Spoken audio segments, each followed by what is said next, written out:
Hello, friends, and welcome to another episode of the This Is Gonna Hurt podcast with Jay Gordon Duncan. And if you're wondering why the J, the answer is I'm not a bagpipe player.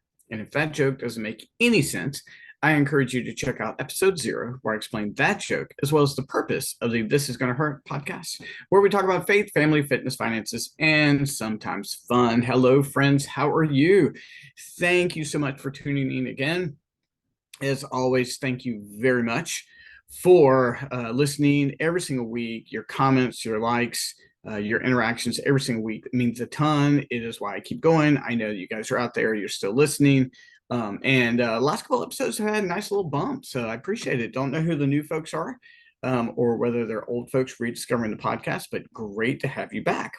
Now, this episode is debuting on Memorial Day of 2024. And historically, because I publish every Monday, historically, when I publish an episode on Memorial Day, it's generally kind of forgotten. People are just busy with Memorial Day activities, but I put out episodes every Monday. I'm not going to not put one out. But it got me thinking about Memorial Day specifically. I mean, Memorial Day is a holiday set aside, of course, for us to remember veterans who've passed, people who have fought and served on behalf of this country, who are no longer with us, and so we memorialize them. And so that's not Veterans Day. Veterans Day is November the 11th, where we just honor people who have served. So here specifically, we're honoring people who have served and have passed. And so it's the last Monday of last Monday of May, and it's historically, sort of unofficially, the beginning of summer. And so it's like this turning point where you go to the beach or you take Monday off, or you begin to think, hey, it's summertime. And so there's this mental shift. And it got me thinking about Memorial Days for me. Now, as a kid, Memorial Day didn't necessarily mean a whole lot. We really weren't vacation goers or beach goers as a kid. So, like, I don't have Memorial Day memories. But when I became an adult, I did. Now, specifically, there's a couple of Memorial Day memories that stick out, and then I want to zero in on one. I've been very fortunate over a Memorial Day weekend to twice go to the Indy 500 with my brother Paul. We went in 1994, which was a lot of fun. It was post college in my career, and we went. And then we went 2 years ago, and that was the one 2 years ago was the fastest Indy 500 on record. Like, it was just there were very few cautions. It was just a crazy fast race. We had a lot of fun. So I've enjoyed doing that. But specifically, I remember Memorial Day 1990. So whoa, man, 1990. So now we're talking about 34 years ago. I spent 4 summers in college working at a place called Camp Willow Run. And I've talked about Camp Willow Run on here. I've had 2 friends who worked on Camp Willow Run on the show here, maybe even more than that. I can't remember, but specifically Paul Cummings and Jonathan Grawl have been on here. They're friends and they've worked at camp. And some of the folks, I've done a better job keeping up with camp alumni than I have even East Carolina alumni. And but specifically Memorial Day 1990. So let me tell you how that came about. It was spring of my freshman year, so somewhere around March of 1990. And I had no idea what I was going to do for the summer. My parents had just moved. They'd moved into a little tiny trailer in Clayton, North Carolina, and the prospect of going and living in the trailer with them, a home I did not know in any way, and trying to find a job in Clayton just did not appeal to me in any way. I just didn't want to do it. I felt like it was almost a step back, and I was on my own in college, and so I was just not looking forward to it. And I was a part of a group called InterVarsity Christian Fellowship. It was a student-run organization at East Carolina, across the country. And it played a huge part in my life. I led music there, and I spoke there, and I was chapter president and large group coordinator and those kind of things. But specifically, around March or April of 1990, an amazing man named Kevin Adams came and spoke And Kevin was at that time the assistant director of Camp Willow Run. Camp Willow Run is this Christian summer camp off of Lake Gaston with a train theme. So they have a literal engine and then box cars, the red and the black box cars, and they've been renovated into cabins. And every week, folks come in, kids come in.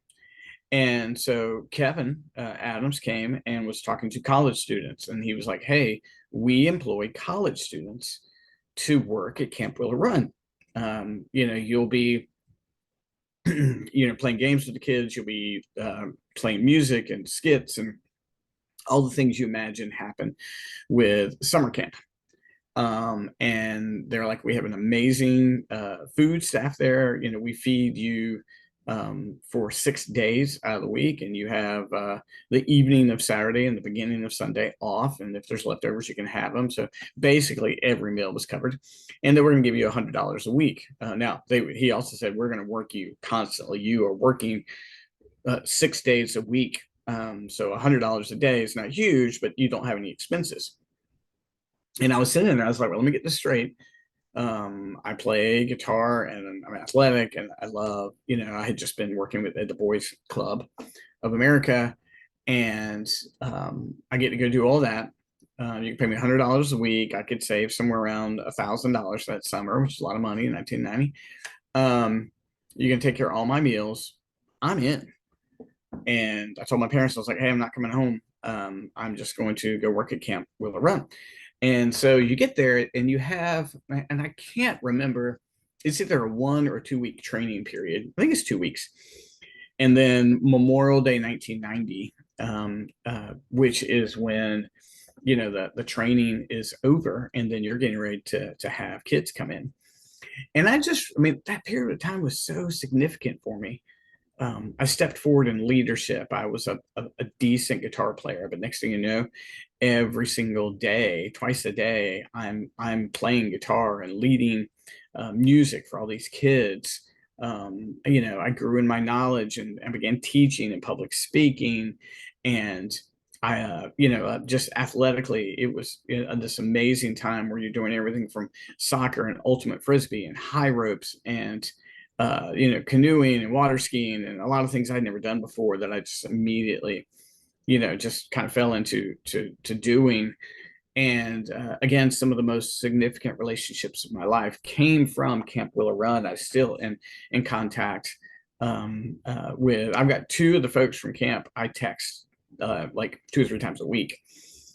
And Memorial Day 1990 was the start of that. And again, I worked 2 summers at camp. I took 1 summer off to do a missions trip and came back and did 2 more summers. So I worked there 4 summers. And it was just a foundational time for the shaping of who I am. So Memorial Day for me through college was like, okay, college year's over. We've done the training. Now it's time to actually get to work. And guys at camp, we worked hard. I mean, we played, but really you worked from 6 o'clock in the morning until 9 or 10 at night, every day of the week. So you would get exhausted, but again, you're a teenager. I mean, you're a college student, you can handle it. And I just remember Memorial Day 1990 thinking to myself, this is what I want to do. And it was so foundational for just becoming who I am. It helped me become a pastor. It helped me become a teacher. It helped me become a coach. It helped me become a marathoner. All those lessons I learned, and it really started at Memorial Day 1990. So that's what that has meant to me. I don't have a lot of family, military wise, I can honor from Memorial Day. Now, my brother served in the Air Force 22, 23 years, but we honor him on Veterans Day. Memorial Day is set aside for something different. And I know there's family distance. I don't have that. Of course, I have great respect and great thankfulness for everybody who has served. But Memorial Day typically doesn't get to be a day where I remember family members specifically. That's more Veterans Day for my brother-in-law, my brother, and folks like that. So guys, I appreciate you letting me just share this personal story. That when I do a seminar, I'll often play a game called Two Truths and a Lie. And one of them is I lived in a boxcar, and people don't typically choose that. They think that's a lie. And like, nope, I did. I lived in a boxcar for 4 summers. But Camp Roller Run Memorial Day 1990 was really a significant time for me. So I hope if you are listening to this, I hope you have a great Memorial Day. And if you catch it later, I appreciate you tuning in. And friends, we are going to be back again next week. I appreciate you listening. We'll talk to you soon. Thanks.